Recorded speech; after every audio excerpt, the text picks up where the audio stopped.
He took on the American right wing of his day, its worst evils: hatred of immigrants, contempt for the truth, greed, and the abuse of power. We are fighting those same evils today.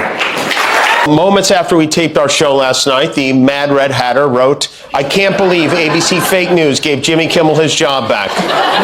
You can't believe they gave me my job back. I can't believe we gave you your job back. At the beginning, the room felt relaxed. Bright studio lights, effortless laughter.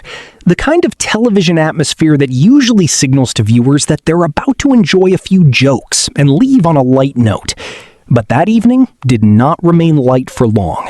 Because once Jim Carrey and Jimmy Kimmel began dissecting Donald Trump's latest performance, everything stopped feeling like typical comedy. It started to feel like revelation.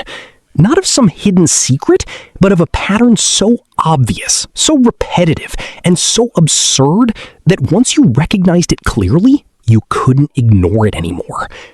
Kimmel began with the smile of someone who already had the audience on his side. He spoke about Trump the way he often does when Trump has been particularly vocal, less like addressing a president and more like describing a man angrily critiquing his own reflection in a cloudy mirror.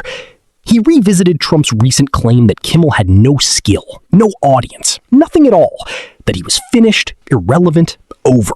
Well, Jimmy Kimmel was fired because he had bad ratings more than anything else, and he said a horrible thing about a great gentleman known as Charlie Kirk. And Jimmy Kimmel is not a talented person. He had very bad ratings, and they should have fired him a long time ago. So, you can call that free speech or not.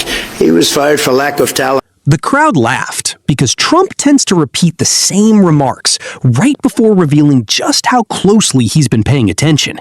That's what makes it amusing. No one watches more television they claim to ignore than Donald Trump.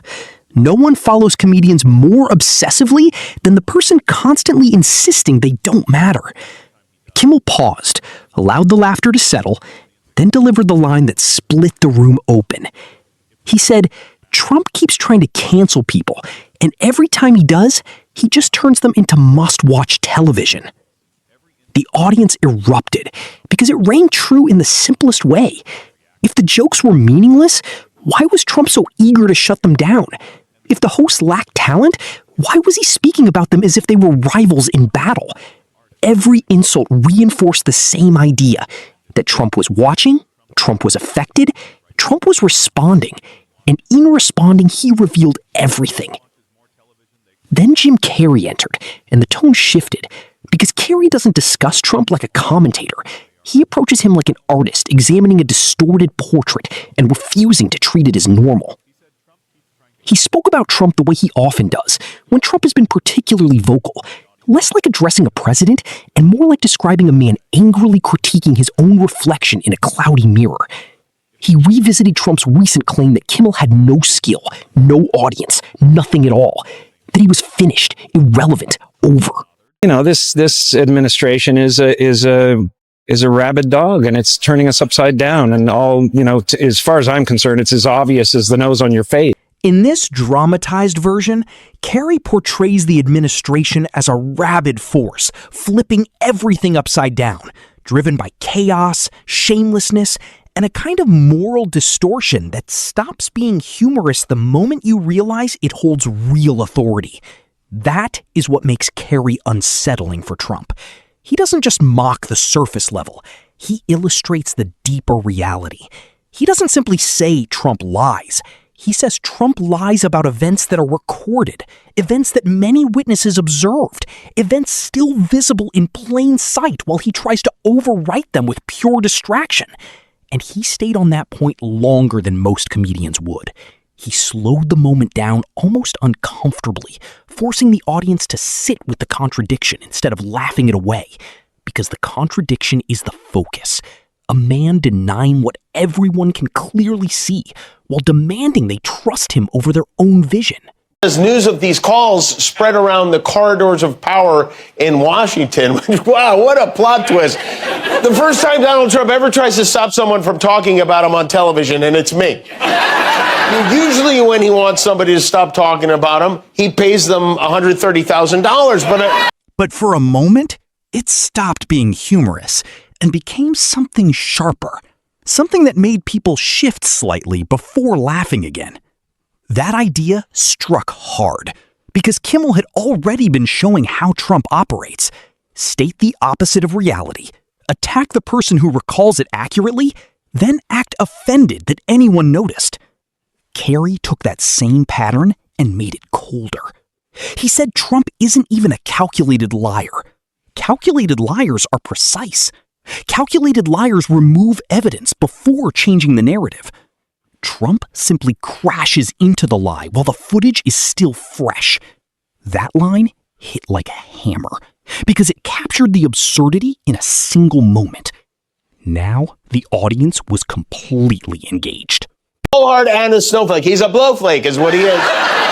He should change the hats to say "Make America Wine Again," Mawa, because when you think of all the people I regularly make fun of, it's a lot of people. The only two who've tried to stop me are Donald Trump and Marjorie Taylor Greene, who actually called the cops on me. I made fun of OJ 1,000 times. He hasn't tried to kill me once. Kimmel immediately continued the thread. He replayed Trump boasting about suspensions, dismissals, ratings, punishments, all those small fantasies of control that keep appearing in his language whenever someone on television irritates him. Kimmel made the deeper point clear. Trump wasn't just upset with comedians. He was frustrated by anything beyond his control. Any setting he couldn't dominate, any clip that made him appear smaller than he intended. That's why his reactions are always so personal. It's not enough for him to disagree. He has to eliminate. He has to humiliate. He has to make the target disappear if possible. But then Kimmel smiled and said, "The funniest part is that Trump is terrible at this. Every attempt to silence someone makes them bigger. Every meltdown creates more attention. Every threat becomes a preview for the next show. You didn't cancel him," Kimmel said in that mock serious tone. "Ye made him unavoidable." The room erupted again. Carrey pushed the idea even further. He said that for years he had channeled his frustration into paintings because some truths are easier to show than to explain. He described reducing Trump into exaggerated images, parody, pitiful distortions of masculine authority. Because art can achieve what speeches sometimes cannot. It can hold the absurdity still long enough for people to truly examine it. And that was the point. Trump could lash out at a host, he could pressure a network, he could threaten the media, but he couldn't fully erase an image once it had settled into public perception. Art is more difficult to intimidate than individuals. He even suggested something deeper, that when ridicule takes hold, it becomes a kind of lasting record. Not official, not written into law, but embedded into culture. And culture is chaotic, uncontrollable, impossible to fully dominate. That's why the response is always so intense, because once a narrative leaves your control and spreads into everyone else's hands, it no longer belongs to you. That moment shifted the tone because now it was larger than late-night television, larger than a single feud, larger than one outburst. Kimmel and Carrey were discussing someone trying to control not just criticism, but the limits of what people are allowed to say, remember, and repeat. Kimmel mentioned the growing pressure on journalists, the loyalty demands, the gradual weaponization of access, the attempt to turn information itself into something that must be approved before reaching the public. He said once comedians become the issue, journalists follow next. Once jokes are treated as threats, facts are not far behind. And that's when the segment stopped being just entertaining. It became a caution. Carrey described it as the obvious reality right in front of everyone, a system slowly flipping upside down. Not all at once, but step by step, a campaign against truth itself, against satire, against disagreement, against memory. Kimmel responded by doing what he does best, bringing the abstract back into one short point. If an administration is spending this much time worrying about late-night hosts